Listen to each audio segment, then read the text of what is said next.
Assalamualaikum warahmatullahi wabarakatuh. Waalaikumsalam warahmatullahi wabarakatuh. Alhamdulillahi wahdah, sadaqa wa'dah, wa nasara 'abdah, wa a'azza jundah. Wassalatu wassalamu ala man la nabiyya ba'dah, wa ala alihi wa sahbihi wa mawalah. La hawla wa la quwwata illa billah, amma ba'du.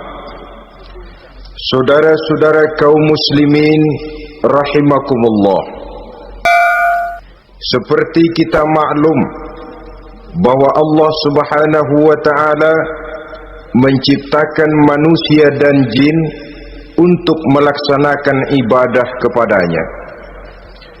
Manusia yang ingkar terhadap perintah ini dinamakan dengan orang-orang kafir, sedangkan jin yang mengingkari perintah ini dinamakan dengan setan atau syaitan dalam bahasa Qur'annya.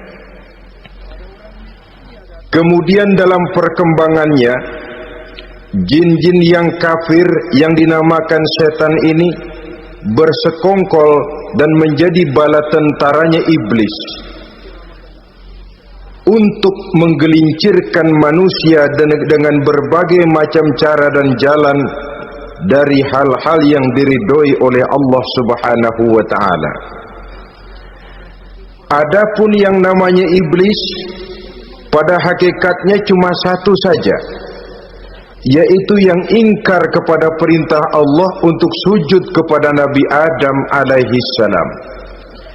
Iblis inilah kemudian yang menjadi sesepuh, raja, biang atau dedengkotnya para setan.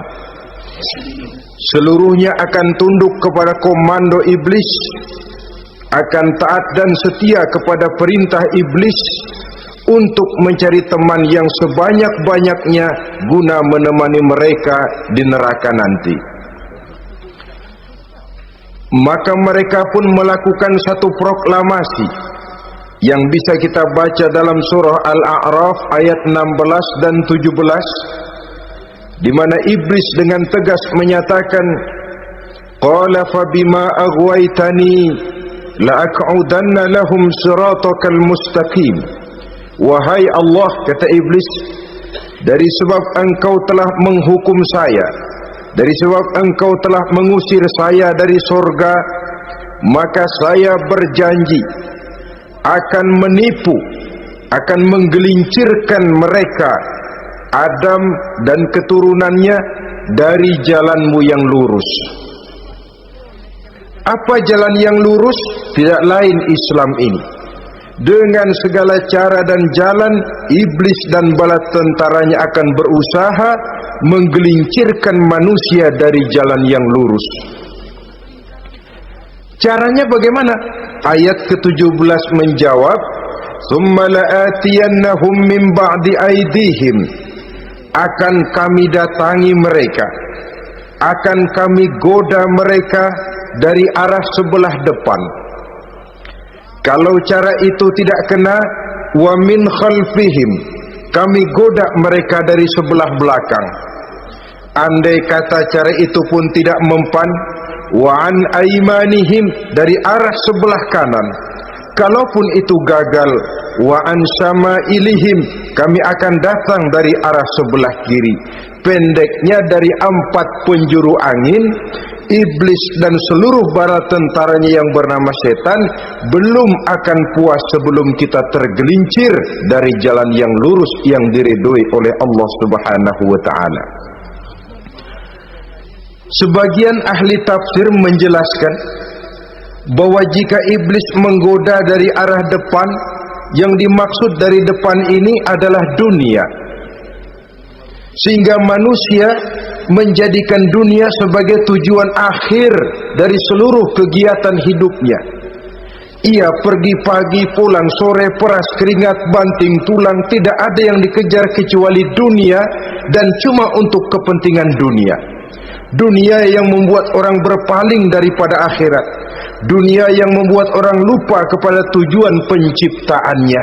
Maka dunia termasuk perangkap iblis.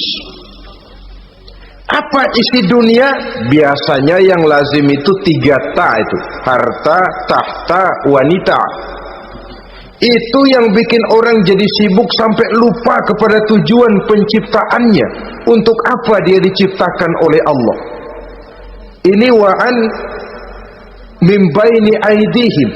Kami goda mereka dari arah depan dengan menyodorkan dunia dalam bentuk yang hijau ranau, dunia dalam bentuk yang manis sehingga mereka tenggelam di dalamnya lalu melupakan akhirat.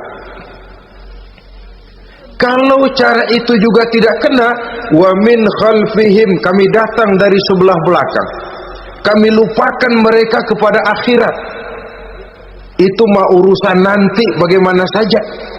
Yang penting yang kita hadapi sekarang apa? Dunia. Akhirat kita belum tahu dan bahkan belum tentu ada.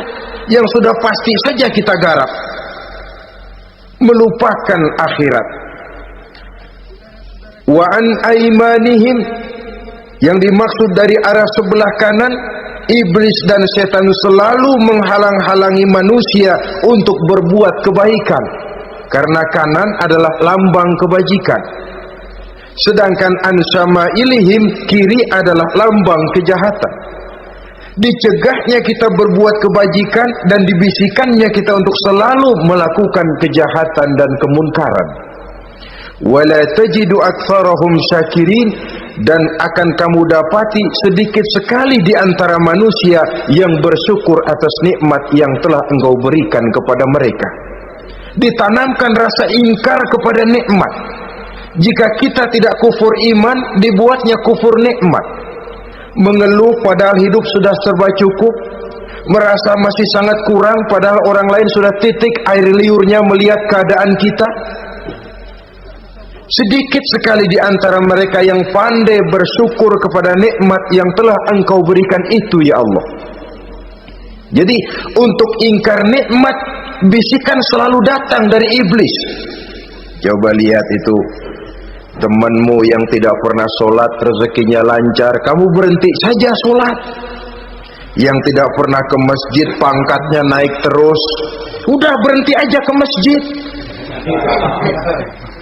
Atau setidak-tidaknya mengeluh dalam hati, Tuhan kayaknya tidak adil, kenapa saya rajin sholat kok rezeki seret bener. Padahal pada dasarnya kalau kita mau berpikir dalam bentuk yang paling mendasar, Allah selalu memberikan yang terbaik untuk kita. Jika begini keadaan kita, inilah yang terbaik buat kita menurut pertimbangan Allah. Jika kita menuntut lebih lagi, mungkin dengan keadaan yang lebih itu kita bisa tergelincir, dan Allah lebih tahu itu. Sebagai pencipta manusia, Allah lebih tahu tentang kemungkinan-kemungkinan yang bisa didapat dan dicapai oleh manusia. Bahasa ringannya, rezeki lu segini aja deh, lu jadi rajin sholat. Kalau rezeki lu melebihan jadi orang kaya dikit, nanti ngelihat masjid minggir. Allah selalu memberikan yang terbaik kepada kita. Saudara-saudara kaum muslimin, adapun iblis dan setan sudah menyadari betul bahwa iblis dan setan tempatnya di akhirat nanti jelas neraka. Itu mereka sudah sadari betul. Maka yang mereka kepengen sekarang bagaimana mencari teman sebanyak-banyaknya untuk menemani mereka di neraka nanti. Nah, inilah yang menyebabkan mereka berjibaku betul. Bahkan ada satu riwayat itu, ada waktu-waktu tertentu di mana para setan ini laporan kepada iblis. Kalau ada yang laporan gagal, bukan main marahnya si iblis ini selaku komandan. Kata setan, Pak, saya gagal menggoda si fulan karena imannya kuat. Goblok kamu. Dengan apa kamu goda dia? Dengan kedudukan. Dia tidak mau. Tempuh dengan jalan lain, barangkali dengan harta. Kalau dengan harta tidak bisa, barangkali dengan wanita. Kalau dengan wanita tidak bisa, tempuh segala macam cara. Dan mereka yang laporannya enak, artinya berhasil menggoda banyak orang-orang beriman, itu kondisinya naik. Bahkan mendapat semacam piagam penghargaan sebagai kadar militan daripada iblis. Nah, mereka berusaha dengan segala macam cara mengumpulkan teman sebanyak-banyaknya. Kalau mereka sendiri sudah tahu pasti, sadar nasib saya di akhirat nanti pasti masuk neraka, diazab dan disiksa oleh Allah. Cuma saya begini ini lantaran ulahnya Nabi Adam dulu.